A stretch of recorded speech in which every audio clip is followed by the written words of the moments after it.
Chapter 1. The Unsettling Discovery. The churchyard of St. Mary's Hollow lay hushed under a shroud of autumn mist, its ancient yews casting gnarled shadows across weathered tombstones. The village, nestled in a sleepy corner of the Cotswolds, rarely stirred before dawn, but this morning was different. A sharp cry shattered the stillness, echoing from the far end of the graveyard, where the oldest graves slumped into the earth, half forgotten by time. Tom Pritchard, the groundskeeper, had been clearing ivy from a crumbling headstone when his spade struck something soft, too soft. His weathered hands trembled as he scraped away the soil, revealing a pale, lifeless face staring up at him.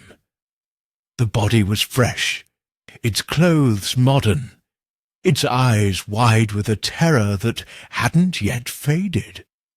But the grave, marked with a moss-eaten stone dated 1732, should have held only bones.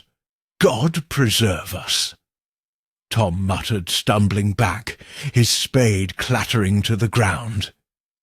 He ran toward the vicarage, boots sinking into the damp earth, his breath ragged. The village would never be the same. By noon, the churchyard buzzed with hushed voices and the tread of curious feet.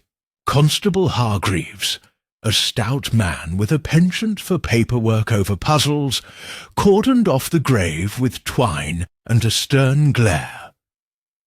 Villagers clustered at the lich gate, their whispers weaving a tapestry of dread and intrigue.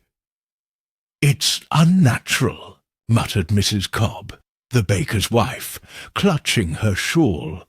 "That grave's been untouched since my gran's day. Who'd bury a body there?"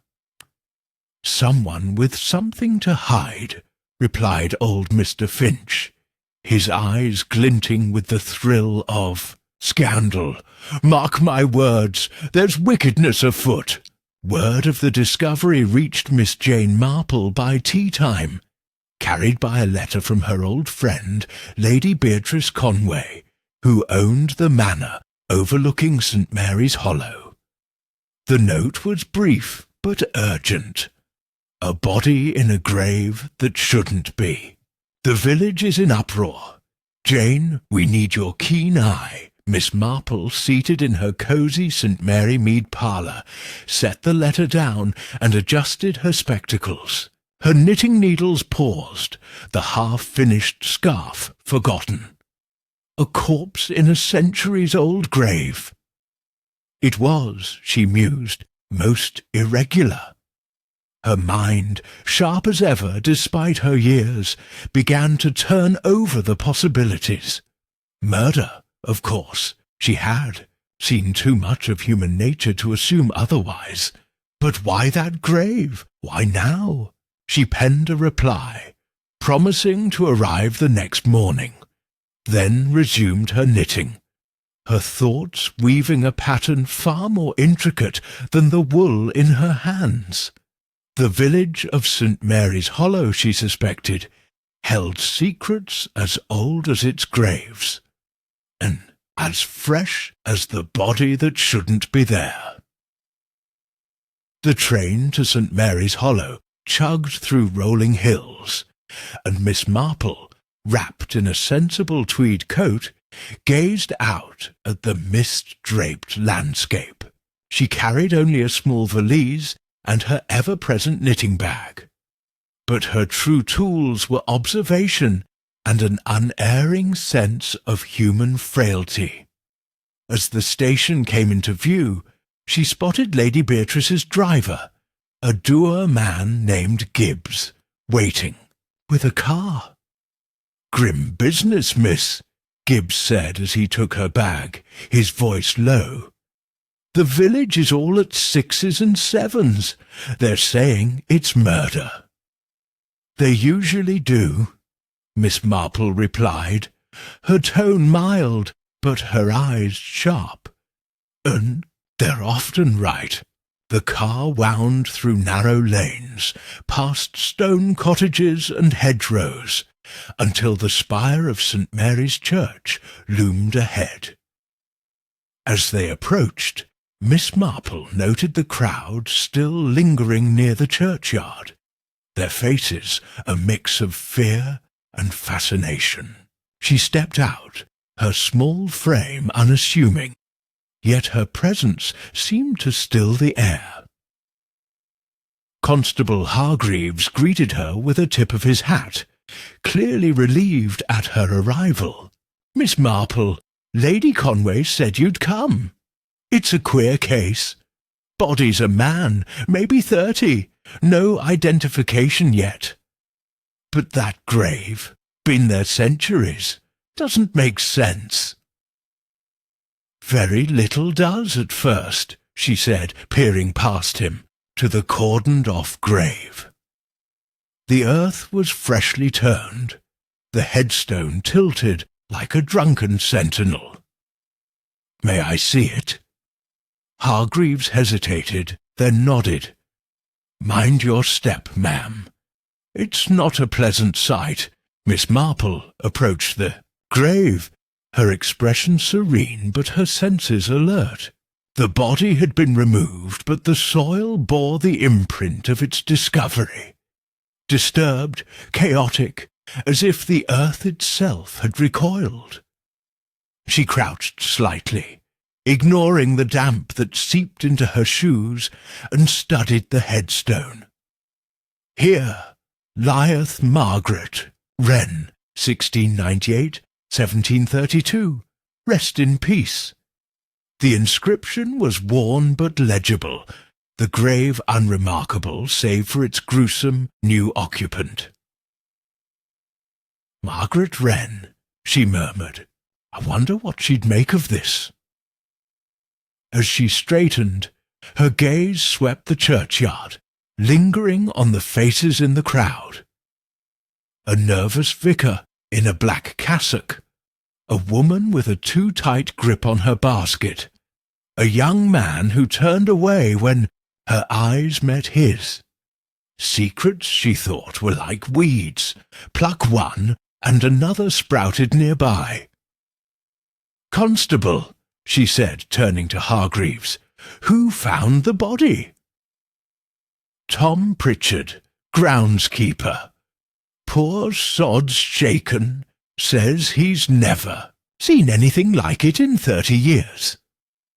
"I should like to speak with him," Miss Marple said, "and perhaps the vicar too.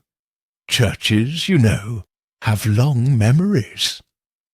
Hargreaves nodded, scribbling in his notebook. "Right, ma'am, I'll arrange it. But I warn you, this village, it's a closed book. They don't take kindly to outsiders poking about."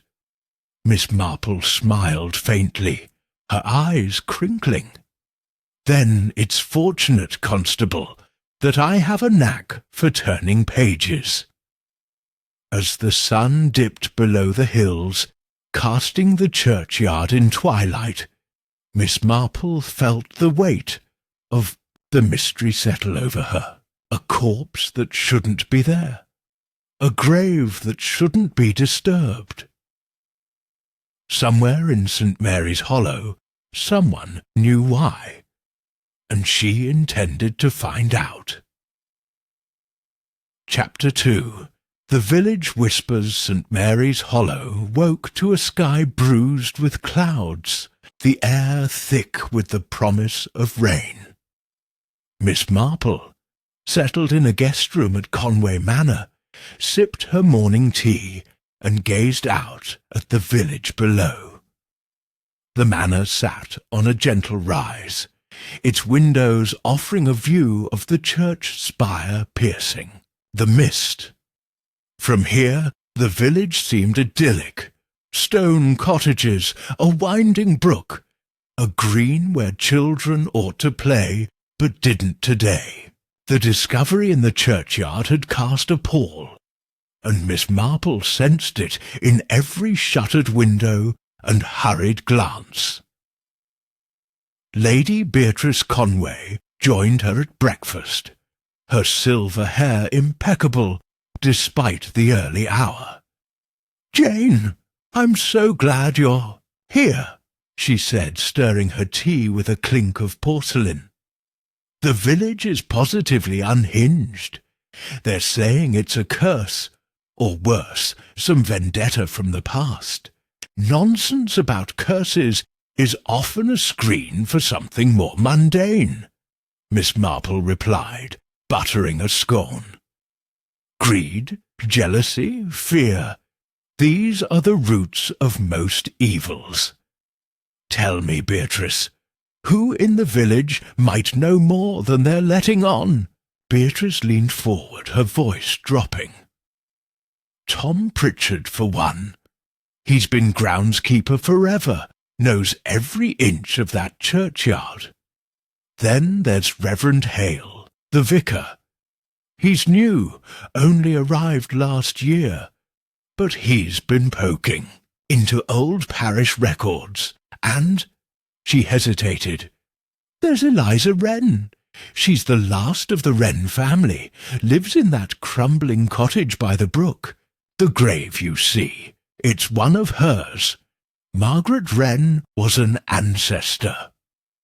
Miss Marple's eyes gleamed behind her spectacles. "Wren, you say? That's most interesting. I shall start with Mr. Pritchard, I think. Groundskeepers see more than most, even when they don't realize it." By mid-morning, Miss Marple made her way to the churchyard, her umbrella shielding her from a light drizzle. Tom Pritchard was there, leaning on a rake near the lich gate, his face as grey as the sky. He was a wiry man in his 60s, with hands calloused from years of toil and eyes that darted nervously as she approached. "Mr. Pritchard," she said, her voice gentle but firm, "I'm Miss Marple, a friend of Lady Conway's. I understand you found the poor soul in the grave. It must have been a dreadful shock." Tom shifted, clutching the rake like a lifeline. "Aye, miss, it was. Never seen nothing like it. I was just clearing ivy, like always, when I saw him. Face white as bone, eyes staring. Didn't belong. There, not in Miss Margaret's grave." "Margaret Wren's grave, yes," Miss Marple said, nodding. "You've tended this churchyard a long time, haven't you? Ever notice anything odd about that particular spot before?" Tom's gaze flicked to the grave, now marked by Constable Hargreaves' twine. "Well, it's old, that one. Nobody's touched it in years. But last month I noticed the soil looked different, looser-like. Thought it was rabbits or such. Didn't think much of it till yesterday."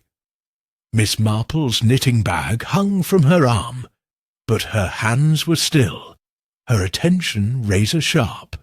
"Looser, you say? And no one else comes here often? No visitors? No strangers?" "Not usually," Tom said, then paused. "Though there was a fellow a few weeks back, city type, fancy coat. Asked about the old graves, said he was researching history. Didn't stay long. Did he give a name?" she asked, her tone as casual as if she were discussing the weather. "No, miss. Just said he was passing through. Haven't seen him since." Miss Marple smiled, tucking the detail away. "You've been most helpful, Mr. Pritchard. One last thing. Does the name Wren mean much in the village? I hear there's an Eliza Wren still here." Tom's face tightened. "Eliza's a queer one. Keeps to herself. Always has. The Wrens were big once. owned land, but that's long gone. She's prickly about the family name, though. Won't like her ancestor's grave being disturbed. You, Mr. Pritchard, Miss Marple said, adjusting her umbrella. Mind the rain now. It's settling in. As Tom shuffled off, Miss Marple lingered by the lich gate, her eyes scanning the village. Across the green, the bakery was doing brisk business, villagers exchanging gossip with their loaves. She caught snatches of conversation as she passed. A stranger, they say. Eliza Wren's been acting odd. What's the vicar hiding? She decided to visit the bakery, reasoning that Mrs. Cobb, the baker's wife, would be a font of village chatter. The bell above the door jingled as she entered, and the warm scent of fresh bread enveloped her. Mrs. Cobb, a plump woman with flour-dusted hands, looked up from the counter. "Good morning," Miss Marple said, selecting a currant bun. "I'm staying with Lady Conway. Quite a stir in the village, isn't there?" Mrs. Cobb's eyes widened, eager for an audience. "Oh, miss, it's dreadful! A body in the Wren grave. My Harry says it's no accident. Someone meant to hide it there, thinking no one'd look." "An interesting theory," Miss Marple said, handing over a coin. "This Eliza Wren, does she come here often?"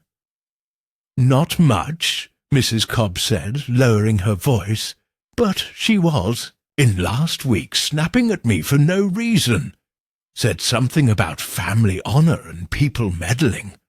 Looked like she hadn't slept in days." Miss Marple nodded, her expression placid, but her mind racing. "And the vicar? He must be quite shaken with this happening in his churchyard." Mrs. Cobb leaned closer, her voice a conspiratorial whisper. "Reverend Hale's been odd, miss.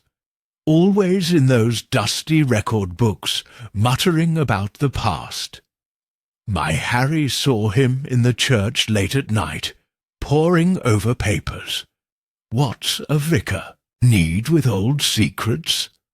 Perhaps he's a historian at heart," Miss Marple said lightly, though her thoughts were anything but. "Thank you, Mrs. Cobb. Your buns are delightful." Stepping back into the drizzle, Miss Marple felt the threads of the mystery tightening. A disturbed grave, a secretive vicar, a prickly descendant, and a stranger who asked too many questions. St. Mary's Hollow was a puzzle, and she was only beginning to fit the pieces together. Her next stop, she decided, would be the vicarage. Reverend Hale, with his late-night studies, might have more to share than he realized. Chapter 3. The Curious Vicar. The vicarage stood a stone's throw from St. Mary's Church, its ivy-clad walls sagging under the weight of years. Miss Marple approached the door, her umbrella shielding her from the persistent drizzle. The air carried the scent of wet earth and wood smoke, and the village felt quieter now, as if holding its breath. She knocked, her small hand steady, and waited. Reverend Simon Hale opened the door, his thin frame stooped and his eyes blinking rapidly behind wire-rimmed spectacles. He was younger than Miss Marple had expected, no more than 40, with a nervous energy that seemed to hum beneath his clerical collar. "Miss Marple," he said, his voice high and wavering. "Lady Conway mentioned you'd call. Please, come in." The vicarage parlour was dim, its windows half obscured by heavy curtains. A fire crackled in the grate, casting flickering shadows over shelves crammed with books and papers. Miss Marple settled into a worn armchair, her knitting bag at her side, and studied the vicar as he fussed with a teapot. "Dreadful business, this," Hale said, pouring tea with unsteady hands. "A body in the churchyard. It's shaken us all. I've been praying for guidance, but—" He trailed off, glancing at a stack of leather-bound volumes on the table. "Prayer is a great comfort," Miss Marple said, her tone soothing. "But so is understanding. You've been here a year, I hear. You must know the village well by now." Hale's fingers twitched, nearly spilling the tea. "Well enough, I suppose. St. Mary's Hollow is insular. They're kind, but guarded. This tragedy hasn't helped." Miss Marple sipped her tea, her eyes never leaving his face. "The grave, I understand, belongs to Margaret Wren. An old family, the Wrens. Have you come across them in your studies? I hear you're fond of the parish records." The vicar's cup rattled against its saucer.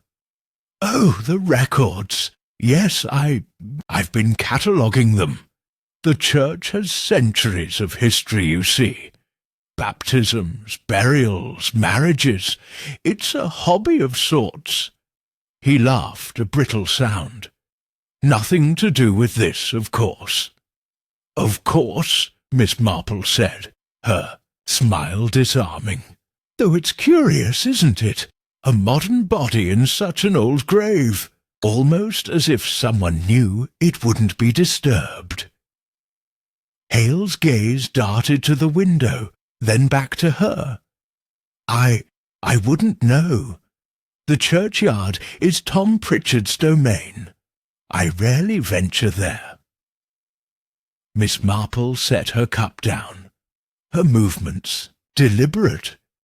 "Yet you've been seen there at night, I'm told. Studying the graves, perhaps? Or something else?" The vicar's face paled, his spectacles glinting in the firelight. "Who said that? It's nonsense. I've only been checking the grounds, ensuring all's well. A vicar's duty, you know." "Naturally," she said, her voice as soft as the rain outside. "But those records, have you found anything about Margaret Wren? Or her family? It might help the constable." Hale hesitated, his fingers drumming on the table. "The Wrens were prominent once," he said at last. "Landowners respected. But there was trouble, a scandal long ago. Margaret's death in 1732 wasn't natural, or so the records hint. Some said she was poisoned, though it was never proven." "Poisoned?" Miss Marple's eyebrows lifted slightly. "How intriguing! And the family's fortunes fell after?" "Yes," Hale said, warming to the topic despite himself.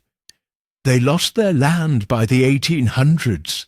Eliza Wren, the last of them, lives modestly now. She's protective of the family. Name?" Miss Marple nodded, her mind slotting the information into place. "And this scandal? Any names attached to it? Rivals, perhaps? Enemies?" Hale's eyes flickered with something. Fear or guilt? "The records are vague.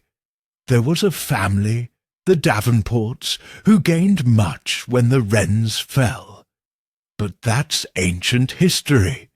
Surely it's unrelated." "Surely," Miss Marple echoed, though her thoughts were elsewhere. "One last thing, Reverend. Have you had any visitors lately? A man, perhaps, asking about the church or its history." The vicar's hands stilled. "A man? No, Well, there was someone, a month ago, said he was a historian, wanted to see the registers.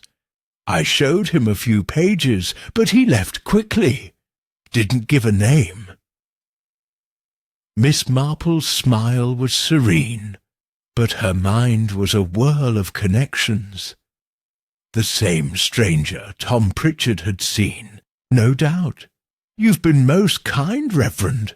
I shan't take more of your time." As she rose, her gaze fell on a small notebook half hidden under the parish records. Its cover was modern, its pages dog-eared.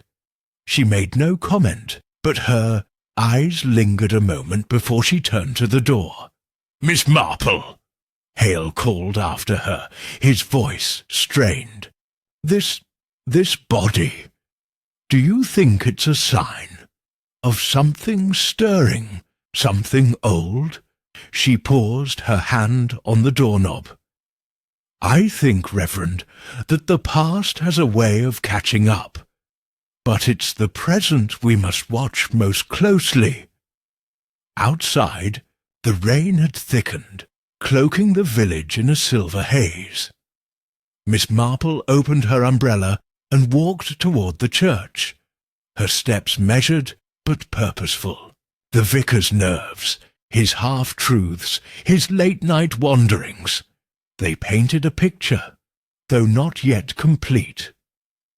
And that notebook, tucked among the ancient records, was a detail she wouldn't forget. The church loomed ahead, its spire a dark finger against the sky. Miss Marple glanced at the graveyard, where Margaret Wren's grave lay silent, its secrets buried deeper than the soil. The vicar knew more than he'd said, and Eliza Wren, the last of the family, was a thread she must follow next. But for now, she felt the weight of the village's eyes, watching, waiting, whispering. St. Mary's Hollow was a stage, she thought, and the players were only beginning to reveal their parts. Chapter 4.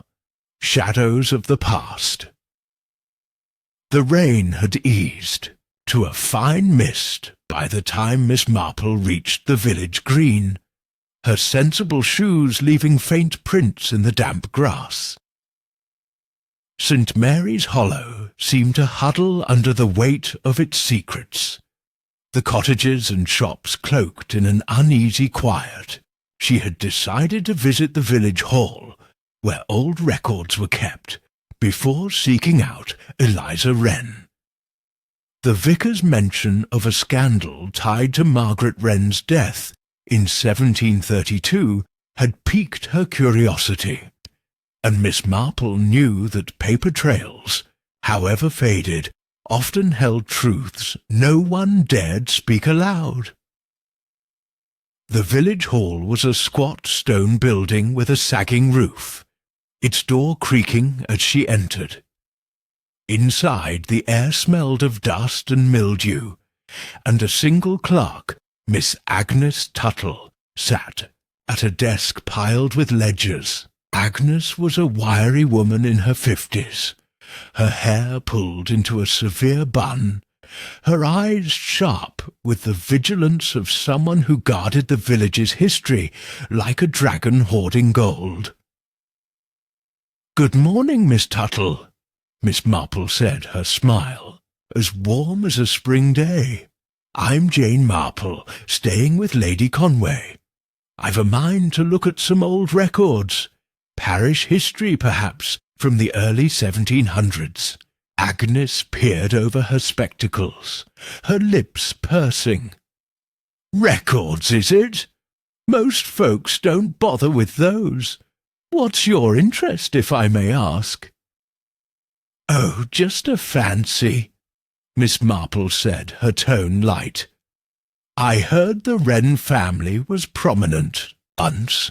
I thought I'd learn a bit about them, especially Margaret Wren. Such a curious name on that grave." Agnes's fingers tightened on her pen, but she nodded. "The Wrens, yes, they were something in their day. Wait here." She rose and disappeared into a back room, returning with a heavy, leather-bound volume, its pages yellowed and brittle. "This is the parish register from 1700 to 1750. Mind you, handle it gently." Miss Marple settled at a table, her knitting bag at her feet, and opened the register with care. The ink was faded, the script ornate, but her keen eyes scanned the entries with practised ease. She found Margaret Wren's burial record. Margaret Wren, spinster, aged 34, interred 12th of October, 1732.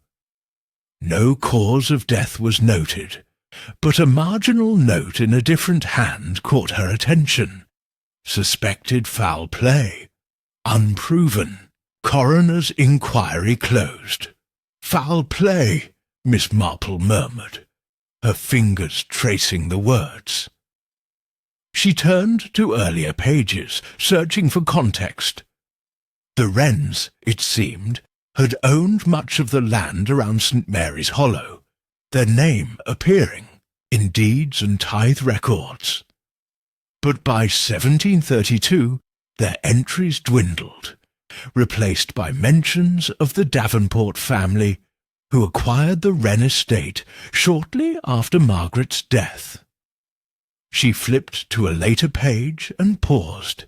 A marriage record, dated 1730, showed a Thomas Davenport wed to an Anne Wren, Margaret's sister. "Now, that's interesting," she said softly. The Davenports had profited from the Wrens' fall, and a marriage tied the families just before Margaret's untimely end. Coincidence? Miss Marple doubted it. Agnes hovered nearby, dusting a shelf with unnecessary vigour. Miss Marple glanced up, her expression guileless. "Miss Tuttle, are there any Davenports still in the village? I see their name often here." Agnes sniffed. "Not any more. They left in the 1800s after their own troubles. Bad investments, I heard, but their old manor's still standing. Lady Conway owns it now. The Wrens, though." She lowered her voice. "Eliza Wren's the last, and she's fierce about the family name. Came in here last month demanding to see these very records. Got quite cross when I asked why." "Did she say anything specific?" Miss Marple asked, closing the register gently. "Only that the truth must out, whatever that means," Agnes said, her eyes narrowing. "She's always been odd, but lately she's been downright peculiar.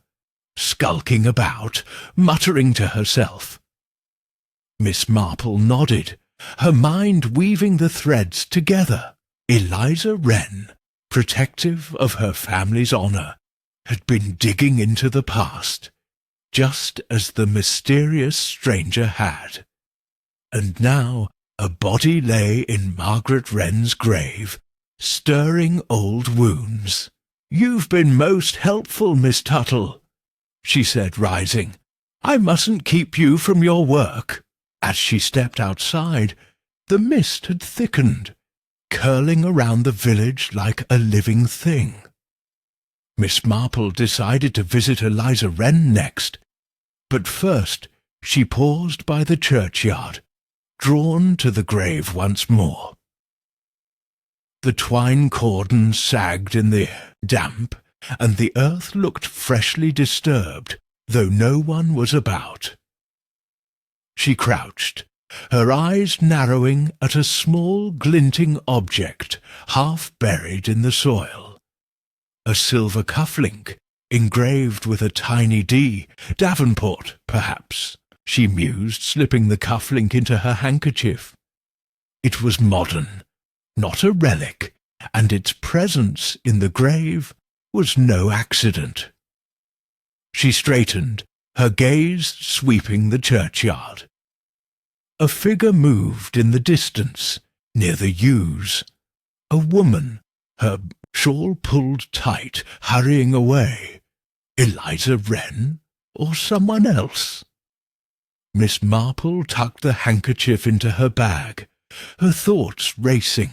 The scandal of 1732, poison, betrayal, a family's ruin, was no mere footnote.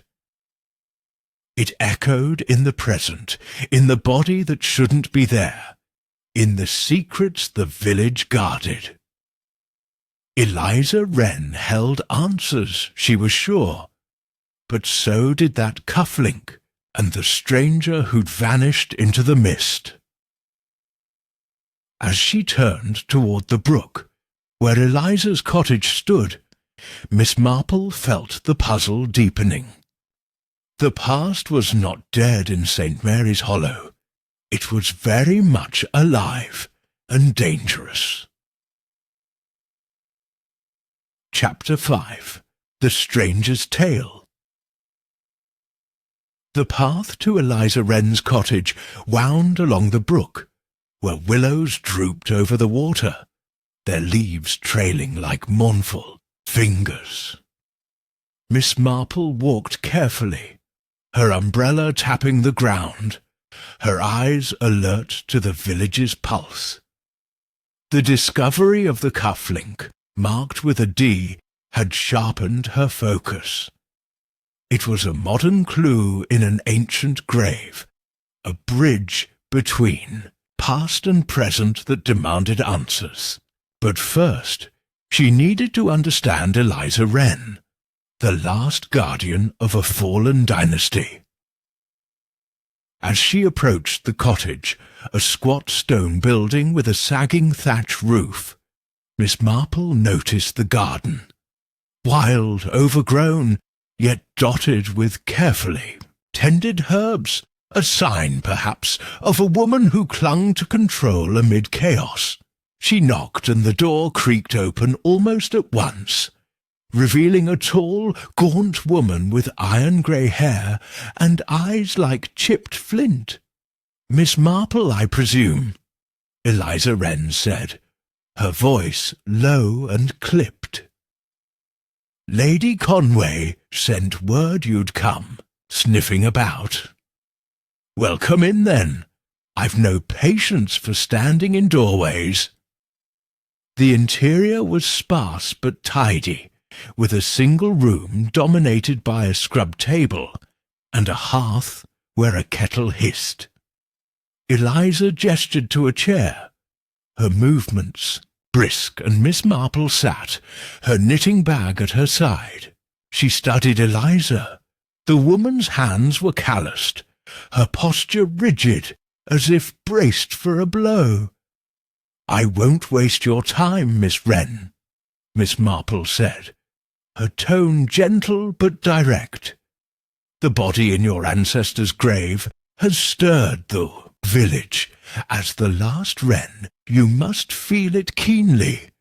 I'd like to hear your thoughts." Eliza's lips thinned. "My thoughts? That it's a desecration. Margaret Wren's grave should be sacred, not a dumping ground for some fool's crime. But I know nothing of it, if that's what you're after." Miss Marple tilted her head, her eyes soft but unyielding. "Yet you've been looking into the past, I hear. Parish records, family history, and you spoke of family honour at the bakery. Something troubles you, doesn't it?" Eliza's hands clenched, her knuckles whitening. "You've a sharp ear, haven't you?" Fine. Yes, I've been digging. The Wrens were cheated, ruined, and it started with Margaret's death. Poisoned, they said, but no one paid for it. The Davenports swooped in, took our land, our legacy. I wanted proof, that's all. Proof of what exactly? Miss Marple asked, her voice as calm as the brook outside. Eliza hesitated, her gaze flickering to a small, locked box on the mantel. That the Davenports were behind it. I found letters, old ones hidden in this cottage. They hint at a plot, a betrayal, but they're incomplete. I was close to finding more when— She stopped, her eyes narrowing. When that stranger came, Miss Marple's pulse quickened, though her expression remained serene. A stranger? The man asking about the church records? Eliza nodded, her voice dropping to a hiss. He called himself Carter, said he was a historian, but I didn't trust him. He came here, asking about Margaret, the Davenports, the scandal. Knew too much for an outsider.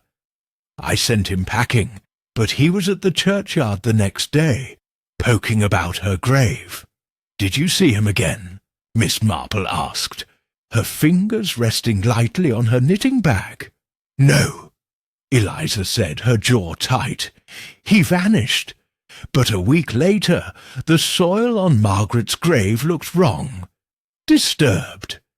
I told Tom Pritchard to keep an eye out, but he's half blind to anything but his rake.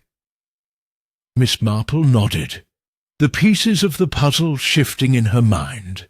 Carter, the stranger, had been seen by Tom, the vicar, and now Eliza, always circling the same grave.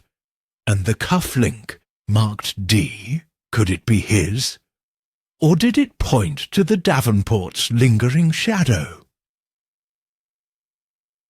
Miss Wren, she said, rising, you've been most forthcoming. One last question. Have you ever seen a cufflink with a D on it? Perhaps recently. Eliza's eyes widened, then narrowed. A cufflink? No, but the Davenports used to flaunt such things. Monogrammed, showy. Why do you ask? Oh, just a trifle, Miss Marple said, her smile disarming. Thank you for the tea. I'll trouble you no further. As she stepped outside, the mist had lifted, revealing a sky heavy with clouds. Eliza's story had confirmed her suspicions. The past was not just a backdrop, but a living force in St. Mary's Hollow. Carter, whoever he was, had stirred something dangerous, and his interest in the Wren-Davenport feud suggested a motive tied to that ancient betrayal. Miss Marple decided to return to the churchyard, hoping to catch Tom Pritchard again. But as she crossed the green, a young man loitered near the bakery, his coat too fine for the village, his face half hidden by a scarf. He turned away when she looked at him, slipping into an alley. Her heart quickened, not with fear, but with the thrill of a new clue. Carter, perhaps? She murmured, tucking her umbrella under her arm. The stranger's tale was unfinished, and Miss Marple was determined to hear its end. But first she needed to know more about the Davenports, and whether their legacy had left more than cufflinks in the soil of St. Mary's Hollow. Chapter 6. The Midnight Visitor. The evening settled over St. Mary's Hollow like a velvet curtain, the village lights dim against the encroaching dark. Miss Marple sat by the window in her room at Conway Manor, her knitting needles clicking softly as she pondered the day's revelations. Eliza Wren's tale of the stranger, Carter, and the disturbed soil of Margaret's grave had deepened the mystery. The cufflink, with its telltale D, was a tangible link to the past. But whether it pointed to a modern Davenport or something else remained unclear. Her thoughts were interrupted by a soft creak from the corridor outside her door. She paused, her needles still, her senses sharp. The manor was quiet, Lady Beatrice long retired, the staff abed. Yet the creak came again, deliberate, as if someone were testing the floorboards. Miss Marple set her knitting aside and rose, her small frame moving silently to the door. She opened, it a crack, peering into the shadowed hall. A figure stood at the far end near the staircase. A man, his silhouette tall and lean, his face obscured by the dark. He held a small flashlight, its beam darting over a side table where Lady Beatrice kept old manor keys. Miss Marple's heart quickened, but her voice, when she spoke, was calm and clear. "Good evening," she said, stepping into the hall. "Lost? Your way, perhaps?" The man froze, the flashlight beam jerking upward. For a moment, silence hung heavy. Then he turned and bolted down the stairs, his footsteps echoing. Miss Marple moved to the window, peering out in time to see him vanish into the gardens, his coat flapping like a raven's wings. She noted the cut of the coat, fine, city-made, much like the one Tom Pritchard had described on the stranger. "Carter, most intriguing," she murmured, returning to her room. She locked the door and sat, her mind racing.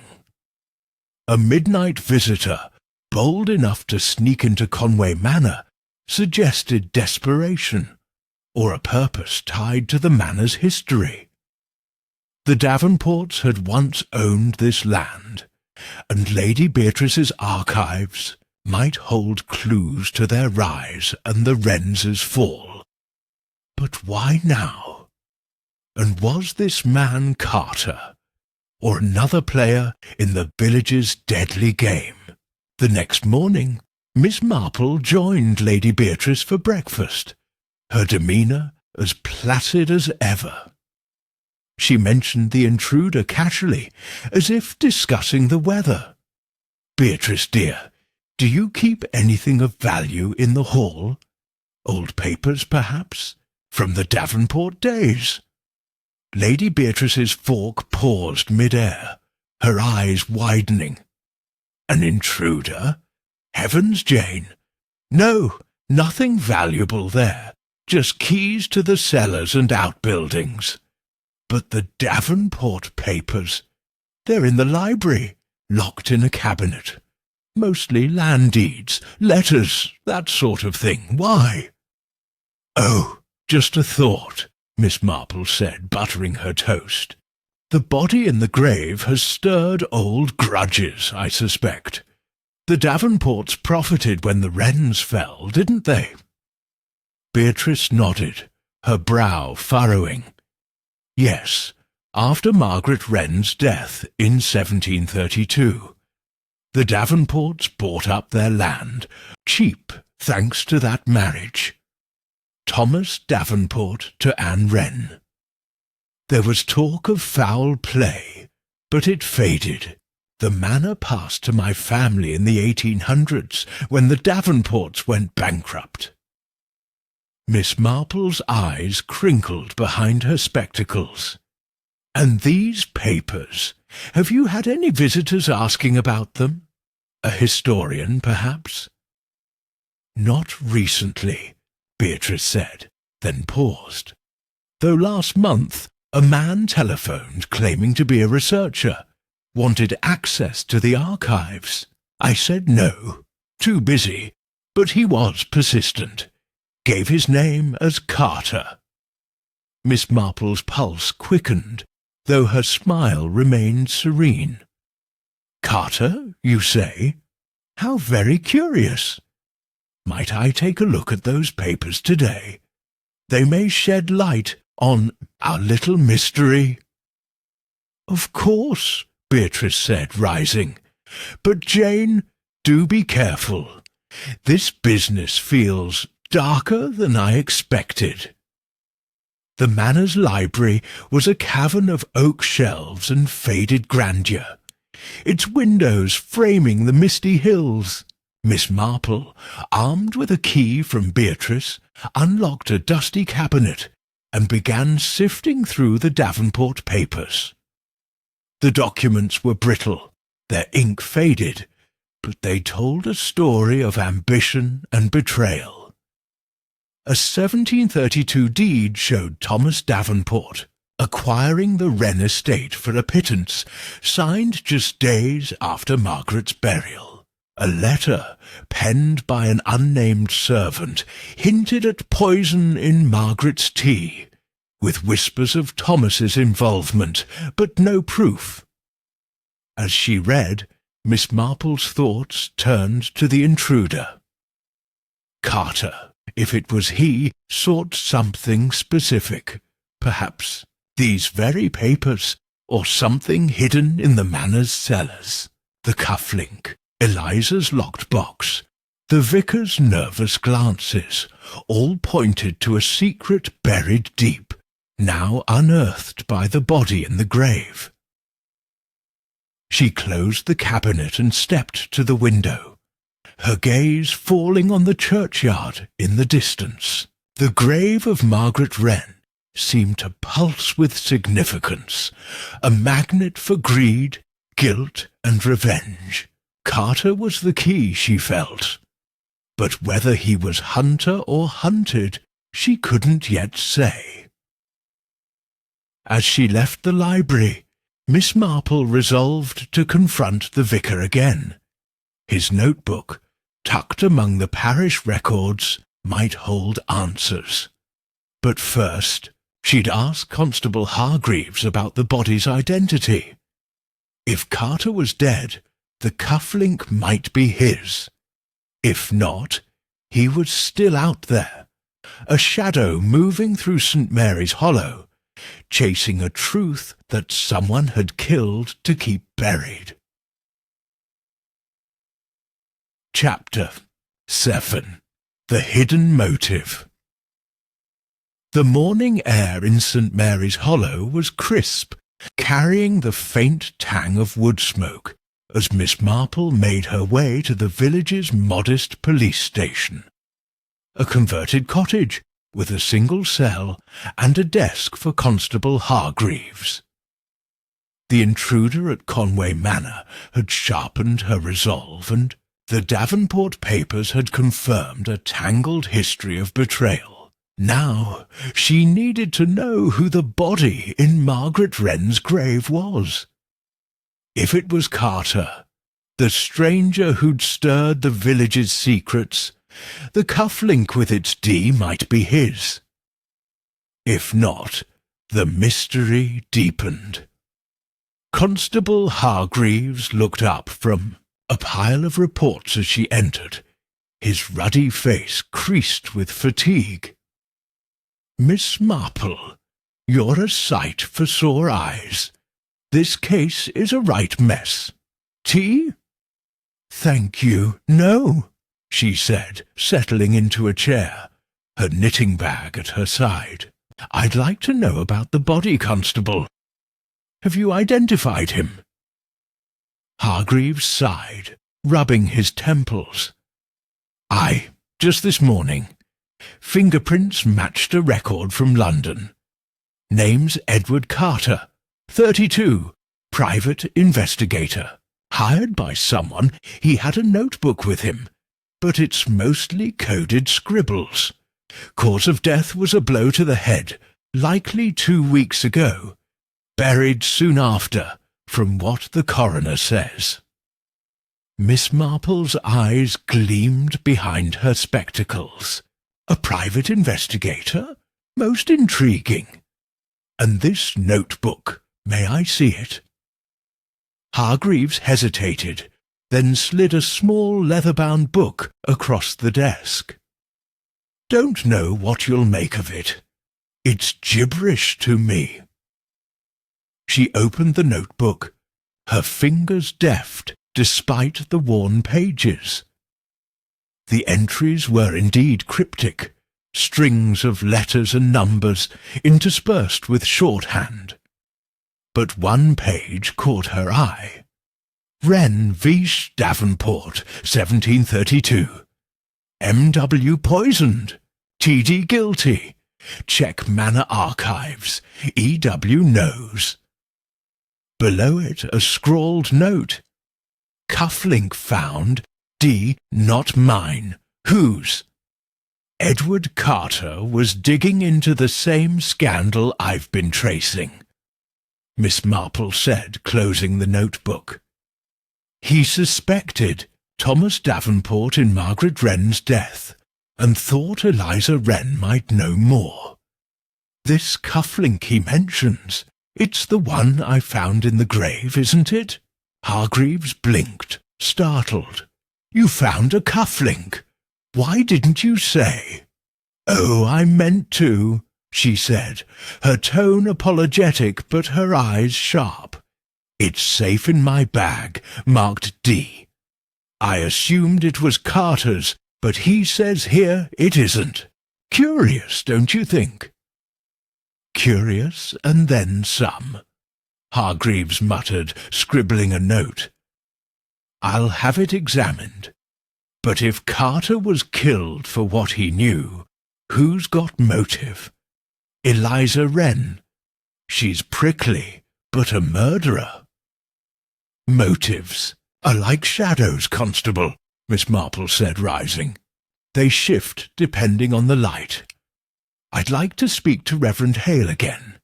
His interest in the parish records may connect to Carter's investigation." Hargreaves nodded, still dazed by her calm authority. "Right. I'll send word. But, Miss Marple, watch yourself. If Carter was killed for nosing about, you're walking the same path." She smiled faintly, adjusting her shawl. "And I've walked such paths before, Constable. They're rarely as dark as they seem." The vicarage was quieter than before, the fire in the parlour unlit, the air chilly. Reverend Hale greeted her with a strange smile, his spectacles slipping down his nose. "Miss Marple, back so soon? I've told you all I know." "Have you?"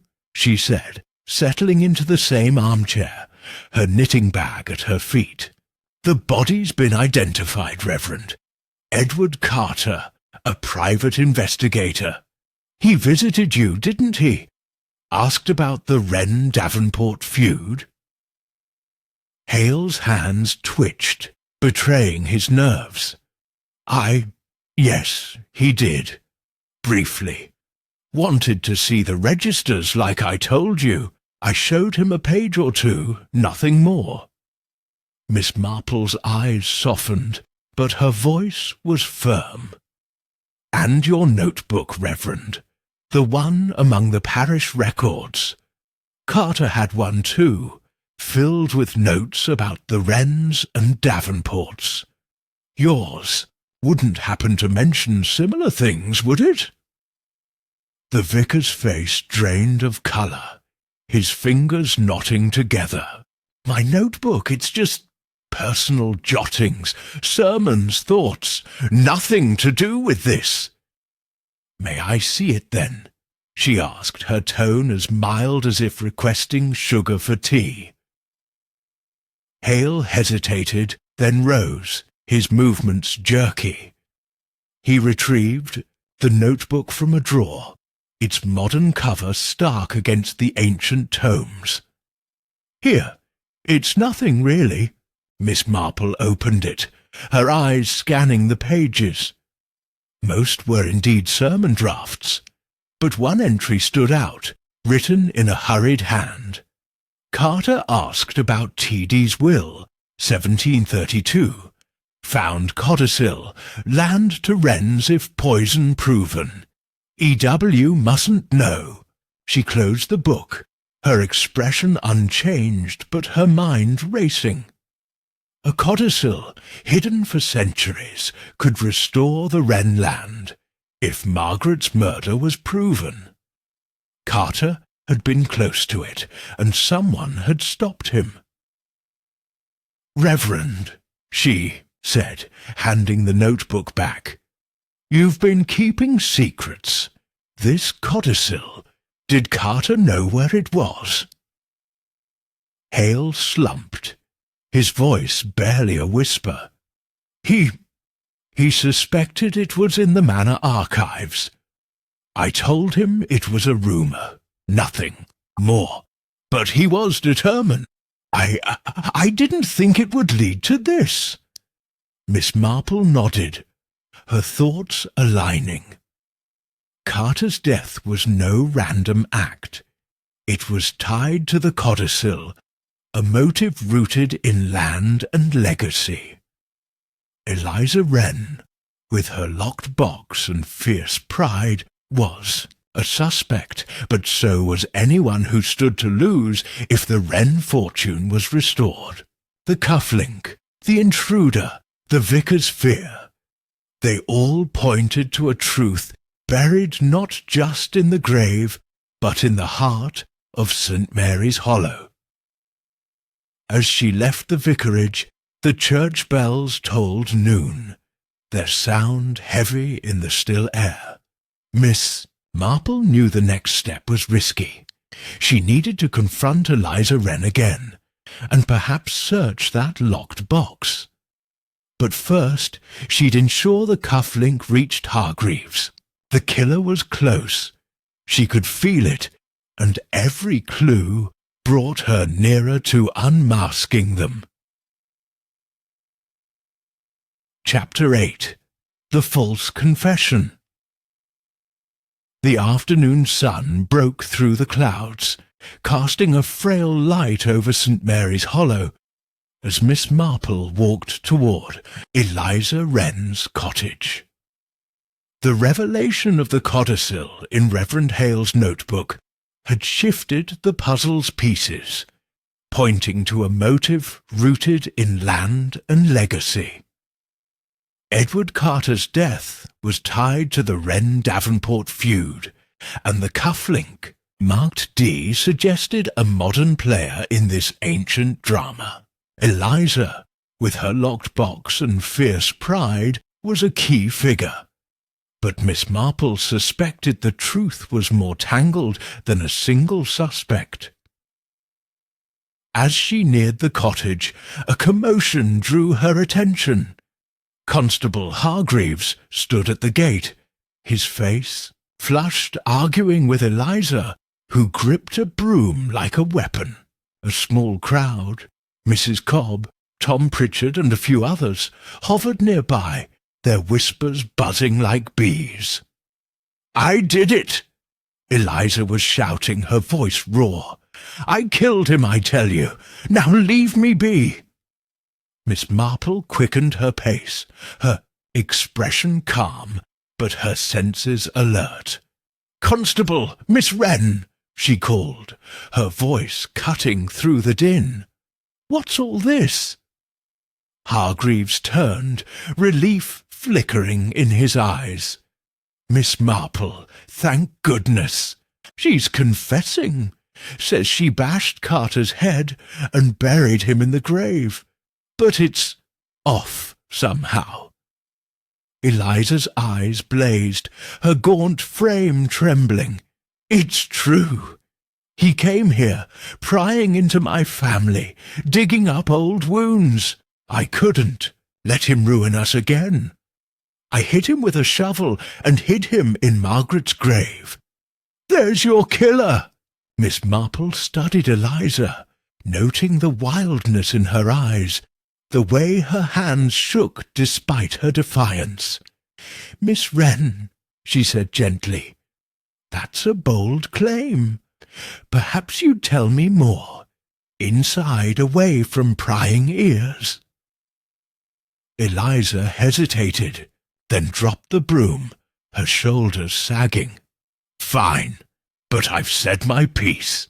The crowd dispersed reluctantly, Mrs. Cobb muttering about Wren madness. Inside the cottage, Miss Marple sat at the scrubbed table, her knitting bag at her side, while Hargreaves stood by the door, notebook in hand. Eliza paced, her movements jerky, avoiding the locked box on the mantel.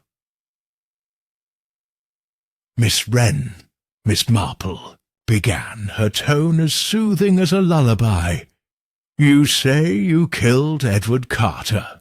When did this happen?" 2 weeks ago," Eliza snapped. "Night time. He came here, demanding to see my letters, the ones about Margaret's death. I told him to leave, but he wouldn't. So I grabbed the shovel from the hearth and struck him." "And then?" Miss Marple prompted, her eyes never leaving Eliza's face.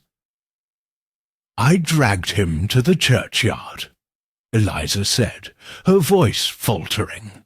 "Buried him in Margaret's grave. No one checks it. I thought it'd be safe." Hargreaves scribbled furiously, but Miss Marple's expression remained serene. "A heavy task, dragging a man that distance," she said.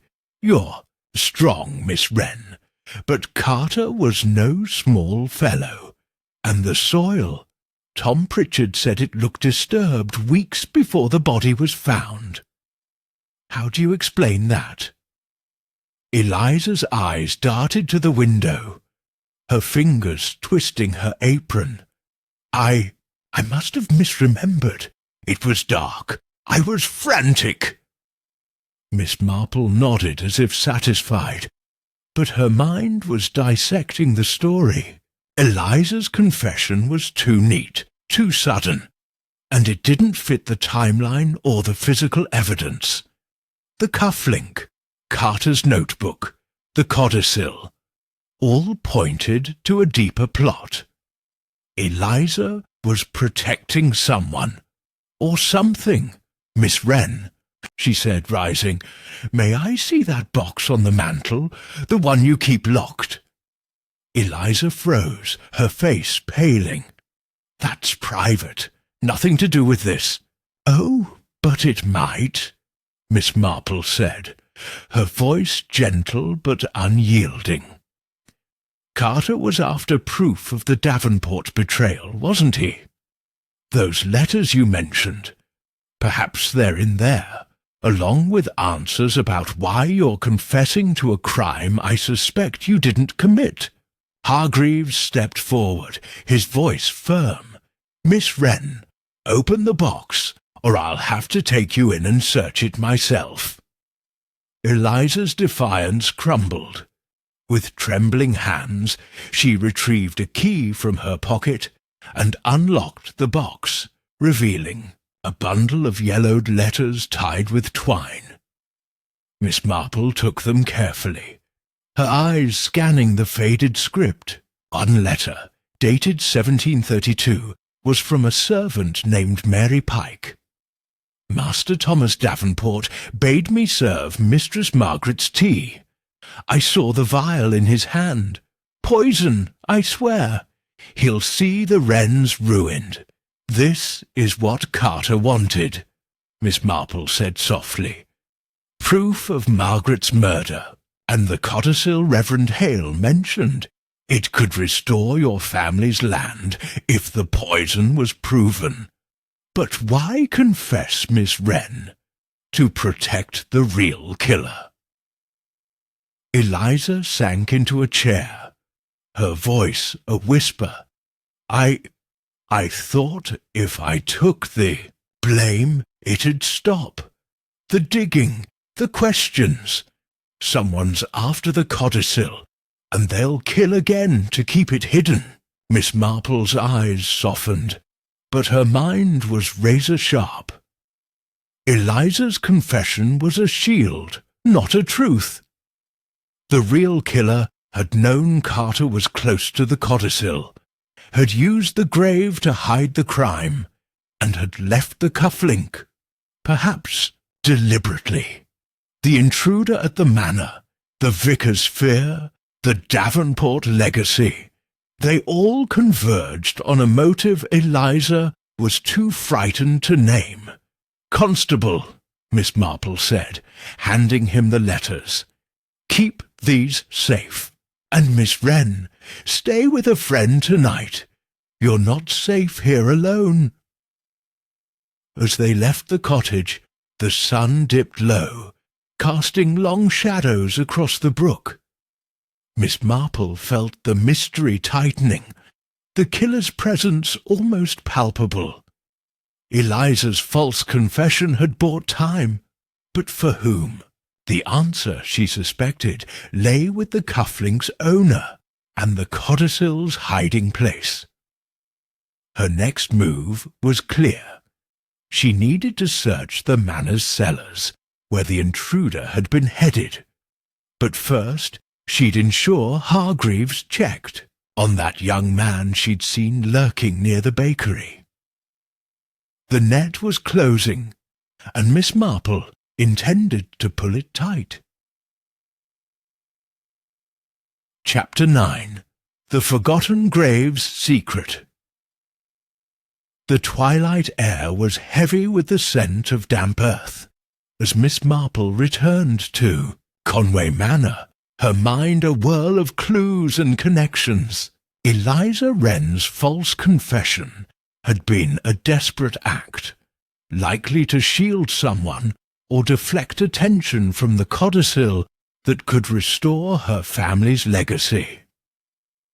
The cufflink marked D, Edward Carter's coded notebook, and the intruder's midnight visit all pointed to a truth buried deeper than Margaret Wren's grave. Miss Marple suspected the manor's cellars, where the intruder had been headed, held the key. Perhaps the codicil itself, or evidence of the Davenport betrayal. Lady Beatrice met her in the manor's hall, her face etched with worry. "And Jane, you look troubled. Has something happened?" "A great deal, Beatrice," Miss Marple said, her voice calm but firm. "I need to see the cellars. The intruder was after something there, and I believe it's tied to the murder. Have you a key?" Beatrice nodded, fetching a heavy iron key from the side table. "The cellars are dusty, full of old crates and Davenport relics. I rarely go down there." "But Jane, are you sure? It's no place for an old woman?" Miss Marple's eyes twinkled, though her tone was resolute. "I've faced darker corners than a cellar, my dear. Will you come with me?" Beatrice hesitated, then squared her shoulders. "Of course. Let's get a lantern." The cellar door creaked open, revealing a stone staircase descending into shadow. The lantern's glow cast flickering patterns on the damp walls, and the air was thick with the musty scent of age. Miss Marple descended carefully, her knitting bag slung over her arm, her senses alert. Beatrice followed, holding the lantern high. The cellar was a maze of crates, barrels, and cobwebbed shelves, relics of the Davenport era piled haphazardly.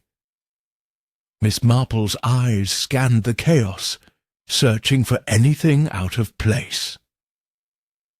"The intruder was near the keys," she murmured. "He knew where to look. Something specific hidden here?" Beatrice shivered, her voice low. "The Davenports stored everything, ledgers, furniture, even family secrets. But why kill for it now?" Miss Marple didn't answer, her attention drawn to a wooden chest in the corner, its lock scratched and freshly dented.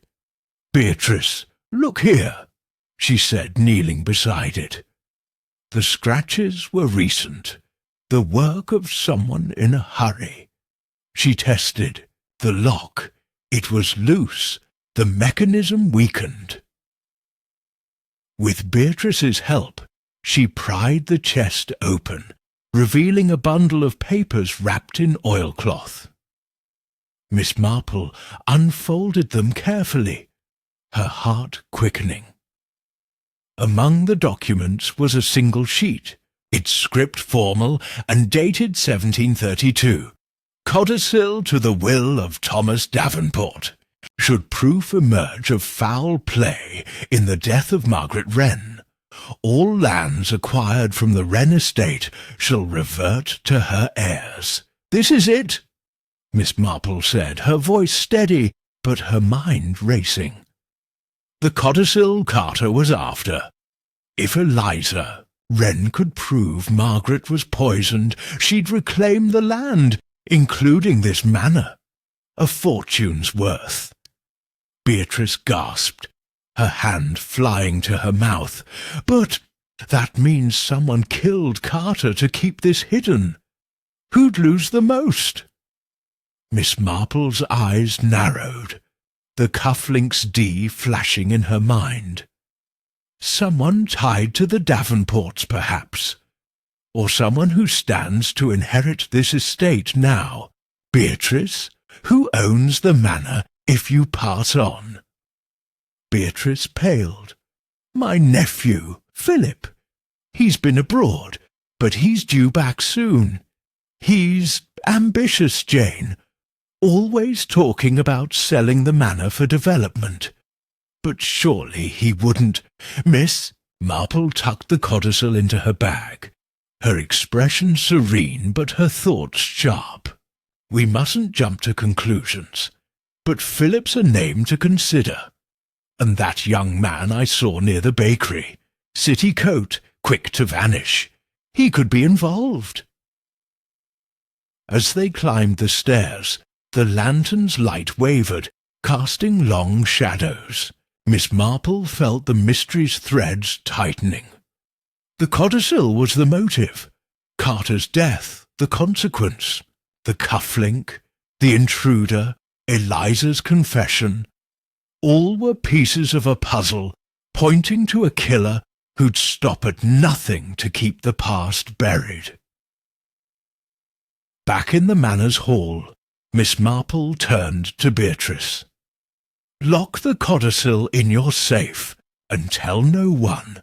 I'll speak to Constable Hargreaves tomorrow and we'll set a trap. The killer's close, Beatrice, and they're watching." Beatrice nodded, her face pale but resolute. "What kind of trap, Jane?" Miss Marple's smile was faint, her eyes gleaming. "One that uses the codicil as bait. Greed, you see, is a most reliable lure." As she retired to her room, the manor creaked around her, its secrets whispering in the dark. The forgotten grave had yielded its secret, but the killer remained a shadow. Miss Marple knew the next move would be dangerous, but she was ready. The truth was near, and she would coax it into the light. Chapter 10.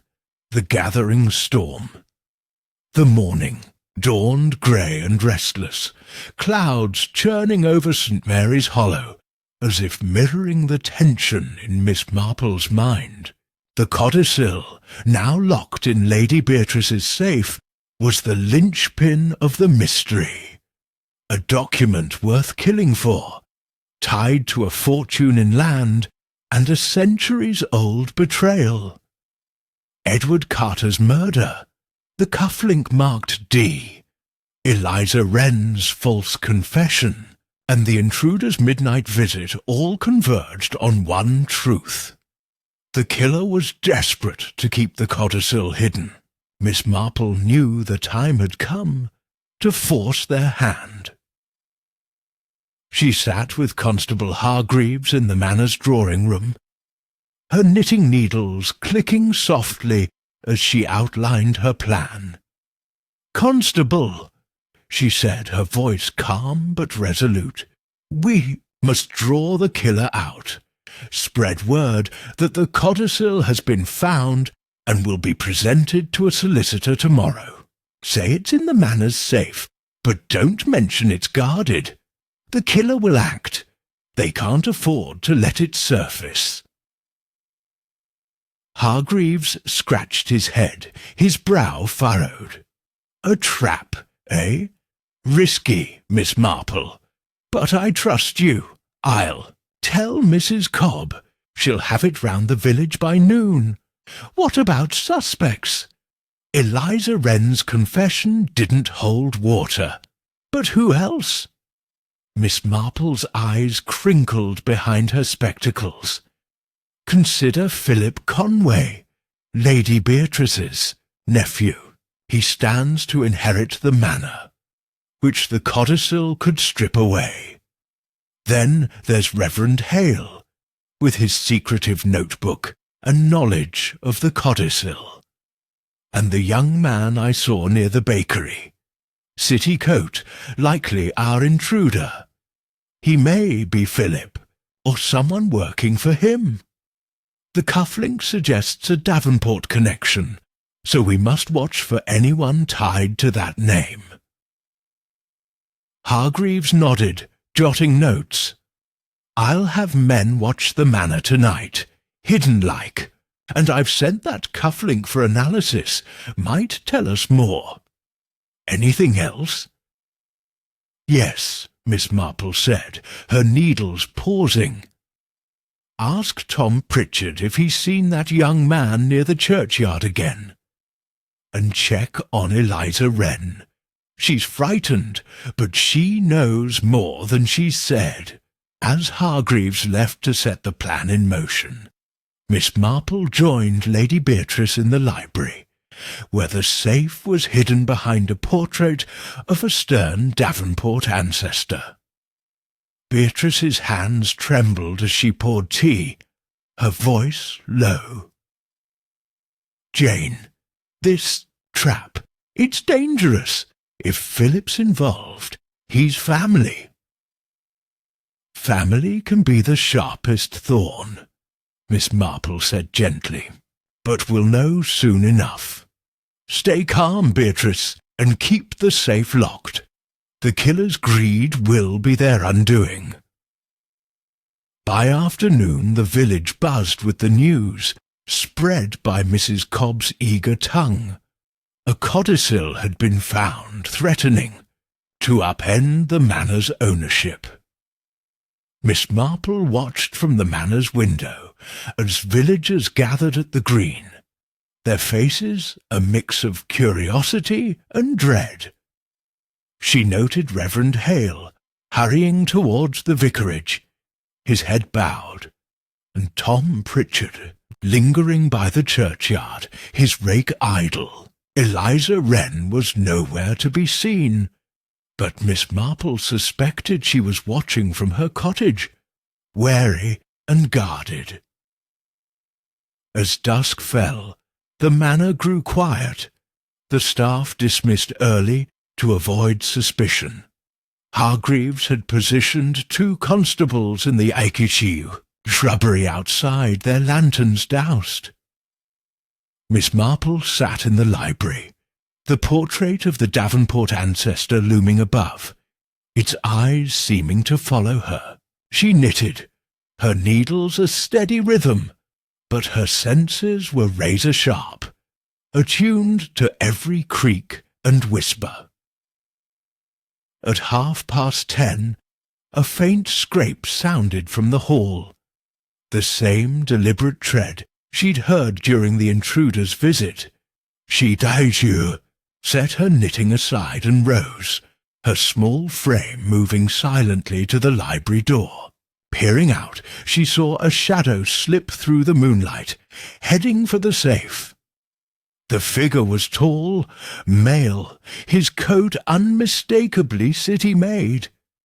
He carried a small tool, likely to pry open the safe. Miss Marple stepped into the hall, her voice clear and unafraid. "Good evening. Looking for something?" The man spun, his face half lit by the moon. He was young, no older than 30, with sharp features and eyes wide with panic. A cufflink glinted at his wrist, marked D. "Stay back!" he hissed, brandishing the tool. "I don't want trouble." "Then you shouldn't break into manners," Miss Marple said, her tone mild but unyielding. "You're Philip Conway, I presume? Or do you go by another name?" Before he could answer, a shout rang out from the garden. Hargreaves' voice, followed by the thud of running feet. The man cursed, dropping the tool, and bolted for the window. Miss Marple didn't pursue. She knew the constables would catch him. Instead, she returned to the library, her mind piecing together the final threads. Philip Conway, heir to the manor, had motive to keep the codicil buried. The cufflink tied him to the Davenport legacy, and his presence in the village, lurking, intruding, suggested he'd known Carter's mission. But was he the killer, or a pawn in a larger game? Eliza's confession, Hale's secrets, and the codicil's power hinted at another hand, one still hidden in the shadows. As the constables dragged the struggling man inside, Miss Marple felt the storm gathering. The trap had sprung, but the true revelation was yet to come. She tightened her shawl, ready for the confrontation that would unmask the killer and lay the forgotten grave's secrets bare. Chapter 11. The final revelation. Manor's drawing room was a tableau of tension, lit by flickering lamplight as the clock struck midnight. Philip Conway sat handcuffed in a high-backed chair, his sharp features twisted with defiance. Constable Hargreaves stood by the door, his notebook open, while Lady Beatrice hovered near the fireplace, her face pale. Miss Marple sat serenely, her knitting bag at her side, her eyes keen as she studied the young man whose cufflink, marked D, had betrayed his presence in Margaret Wren's grave. The trap had worked, luring Philip to the manor's safe, but Miss Marple knew the puzzle wasn't complete.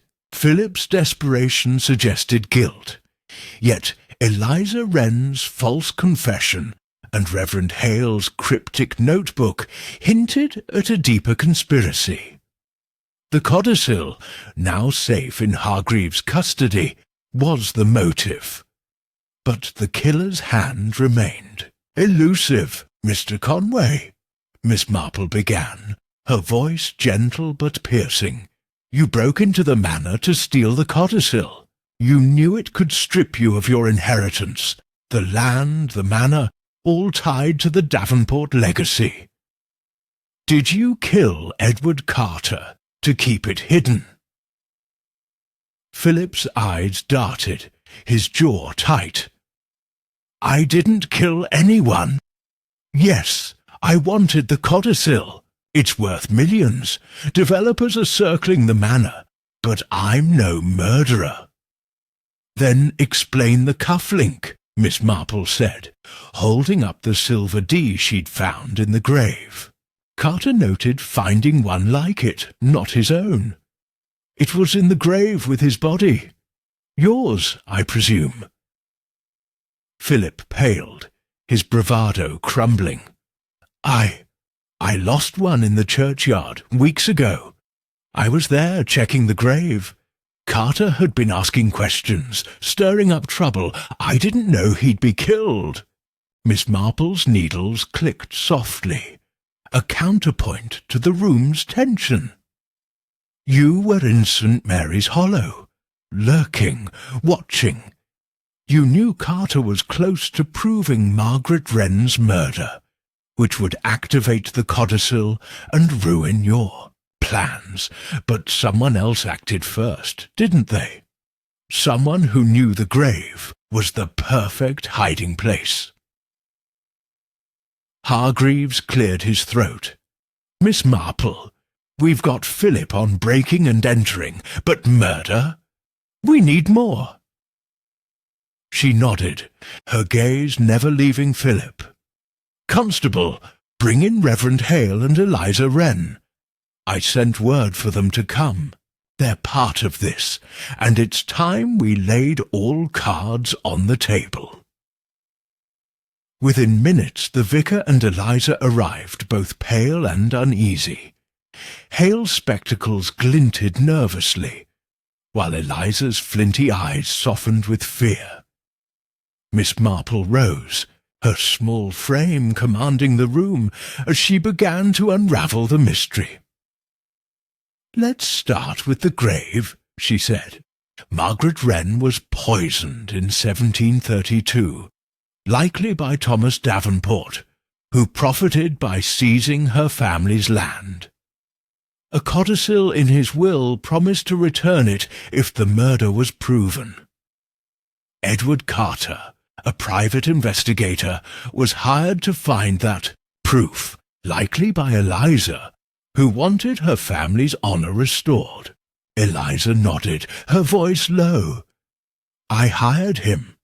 I found letters hinting at the codicil, but I needed evidence. Carter was close, too close." Miss Marple turned to Hale. "Reverend, you knew of the codicil from the parish records. You warned Carter. It was dangerous, but you also hid your own notes, fearing the truth would disrupt the village." "Why?" Hale's hands shook. I found the codicil's mention in an old register. I told Carter it was in the manor, but I begged him to stop. The village couldn't handle another scandal. I was weak, not wicked." Miss Marple's eyes softened, but her voice was firm. "Weakness can be as deadly as malice. Someone learned. Carter was near the codicil and killed him, burying him in Margaret's grave to hide the crime. The grave was chosen deliberately. It hadn't been touched in centuries, but it was disturbed weeks before, as Tom Pritchard noted." "Why?" She turned to Philip, her gaze piercing. "You, Mr. Conway, weren't alone. You had a partner, someone who knew the village, the grave, and the codicil's value. Someone who acted while you played the heir, scheming to sell the manor." Philip's defiance cracked, his voice a whisper. "It wasn't my idea. She planned it all. She..." Beatrice gasped, her hand at her throat. Miss Marple nodded, her eyes shifting to the door as a new figure stepped in. Mrs. Cobb, the baker's wife, her plump face pale but resolute. Hargreaves gaped, but Miss Marple was unsurprised. "Mrs. Cobb?" she said. "You've been listening, haven't you? You're the last Davenport descendant, aren't you? The cufflink was yours, left deliberately to point to Philip. Mrs. Cobb's hands twisted her apron, her voice trembling. I had to protect my family. My maiden name was Davenport. The manor should have been ours, but the codicil threatened everything. Carter came to me, asking questions. I panicked. He knew too much. I followed him to the churchyard, struck him with a stone, and buried him in the wren grave. It was perfect. No one would look there. Eliza gasped, her eyes blazing. You desecrated my ancestor's grave? Mrs. Cobb's voice rose, hysterical. I had no choice. Philip promised to split the manor's sale, but he'd betray me, just like his ancestors betrayed yours. I left the cufflink to frame him if it came to it. Miss Marple's voice cut through the chaos, calm and clear. You underestimated the village, Mrs. Cobb. Tom saw the disturbed soil. Eliza's confession was a shield, protecting you until she realized you'd used her family's pain. And Philip, greedy but no killer, was your pawn. Hargreaves stepped forward, his face grim. Mary Cobb, you're under arrest for the murder of Edward Carter. As Mrs. Cobb was led away, sobbing, the room fell silent. Miss Marple resumed her knitting, her needles a soft rhythm in the stillness. The codicil would go to a solicitor, the Wren legacy perhaps restored. But the village, she knew, would bear the scars of this truth. Jane, Beatrice whispered, how did you know? Miss Marple smiled faintly, her eyes crinkling. People, Beatrice, are much like knitting. Pull one thread and the pattern unravels. Mrs. Cobb's gossip was too eager, her fear too sharp. The rest followed. As the manor settled into quiet, the storm outside broke, rain lashing the windows. The forgotten grave had spoken, and its secrets were buried no more. Chapter 12. The Quiet Resolution. The rain had softened to a gentle patter by morning, washing St. Mary's Hollow clean of the previous night's turmoil. Miss Marple sat at Conway, Manor's breakfast table, her knitting bag at her side, a cup of tea steaming before her. The codicil rested with Constable Hargreaves, destined for a solicitor who would determine its validity. Mrs. Cobb's arrest had stunned the village, her confession unmasking a descendant of the Davenports, whose greed had turned deadly. Yet Miss Marple's work was not quite done. Loose ends remained, and she preferred her mysteries neatly tied. Lady Beatrice joined her, her face weary but relieved. Jane, you've worked a miracle. The village is still reeling, but at least the truth is out. Poor Mary Cobb. I never suspected her. Few did, Miss Marple said, buttering a scone. She hid behind her gossip and her apron, but her fear of losing the Davenport legacy drove her to murder. It's often the quiet ones, Beatrice, who carry the heaviest secrets. Beatrice nodded, stirring her tea. And Eliza Wren. Will she reclaim the land if the codicil holds? Perhaps, Miss Marple said, her eyes crinkling. The solicitor will decide if Margaret Wren's poisoning can be proven after all these years. Eliza's pride may be her true reward, though. She's restored her family's honour. As they spoke, Constable Hargreaves arrived, his hat damp from the rain. Miss Marple, I've news. The cufflink's been traced, made in London, custom order for Mary Cobb's late father, a Davenport by blood. She kept a pair, used one to frame Philip. Clever, but not clever enough. Miss Marple nodded, unsurprised.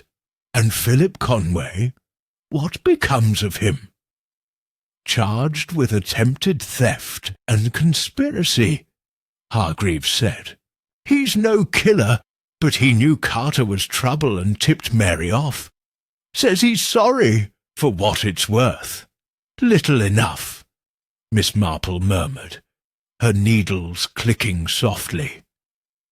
Greed undid them both, and Reverend Hale, Hargreaves, sighed. He's shaken, but cooperating. Admitted he hid the codicil's existence to avoid scandal. Won't face charges, but the bishop's not pleased. Miss Marple set her needles down, her gaze drifting to the window where the church spire pierced the mist. The village will heal, Constable. It always does, though the scars remain.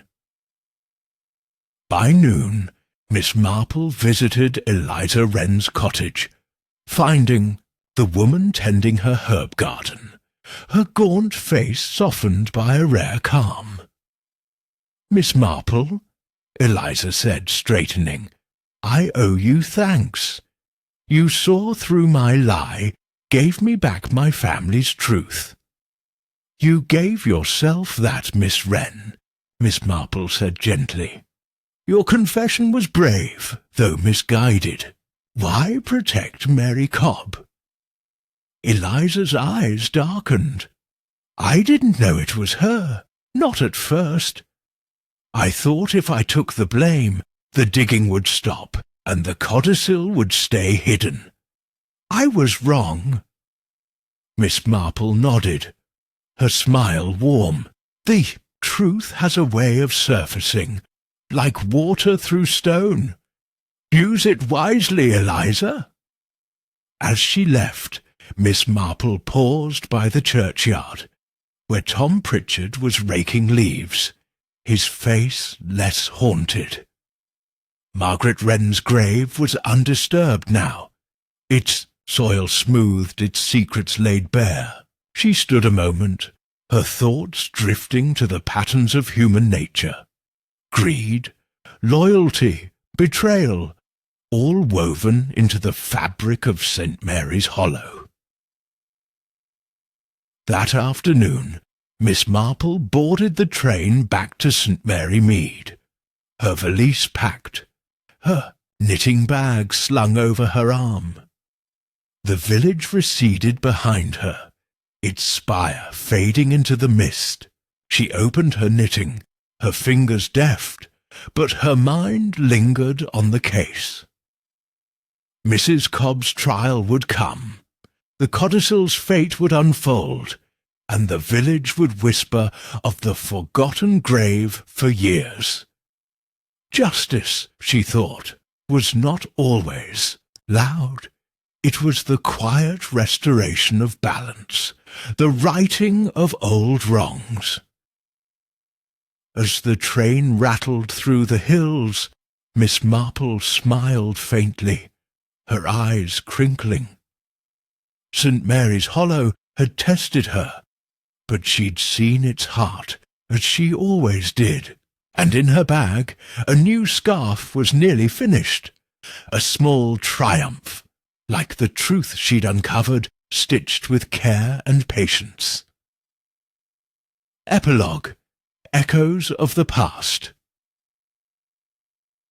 3 months had passed since Miss Marple left St. Mary's Hollow, and the village had settled into a cautious peace. Spring had begun to stir, coaxing buds from the yews in the churchyard and softening the edges of Margaret Wren's grave. Miss Marple, back in St. Mary Mead, received a letter from Lady Beatrice Conway, its pages filled with the quiet aftermath. of the mystery that had shaken the village. "Dear Jane," the letter began, "I scarcely know how to thank you. The codicil has been validated by the solicitor, and Eliza Wren stands to reclaim a portion of the old Wren estate, land now valued at a small fortune." She softened Jane, and speaks of turning the cottage into a museum for the Wren legacy. The village is proud, though whispers of Mary Cobb's trial linger. Miss Marple sipped her tea, her knitting needles resting on a half-finished shawl. The letter went on. "Philip is serving a short sentence for his part, but he's written to me full of remorse. Reverend Hale has taken a leave, seeking solace in a quieter parish, and Tom Pritchard, bless him, tends the churchyard with a new diligence, as if guarding Margaret's rest." She set the letter down, her eyes crinkling with a faint smile. The balance had been restored, as she'd hoped, but her thoughts lingered on the village's heart. Its people, flawed and resilient. Eliza's triumph was a fitting end, yet Miss Marple knew the echoes of 1732 would never fully fade. Betrayal, like the yews, had deep roots. A knock at her door broke her reverie. It was her nephew, Raymond West, his face alight with curiosity. "Aunt Jane, I've just heard from a friend in the Cotswolds. Some tale about a grave and a codicil. Your doing, I wager?" "Oh, Raymond," she said, her voice mild. "Just a little puzzle I tidied up. People, you know, are much like books. Open them carefully, and the story tells itself." As Raymond pressed for details, Miss Marple resumed her knitting, her fingers deft, her mind already wandering to the next mystery. St. Mary's Hollow was at peace, but the world was full of forgotten graves, and she was never one to leave a thread unravelled.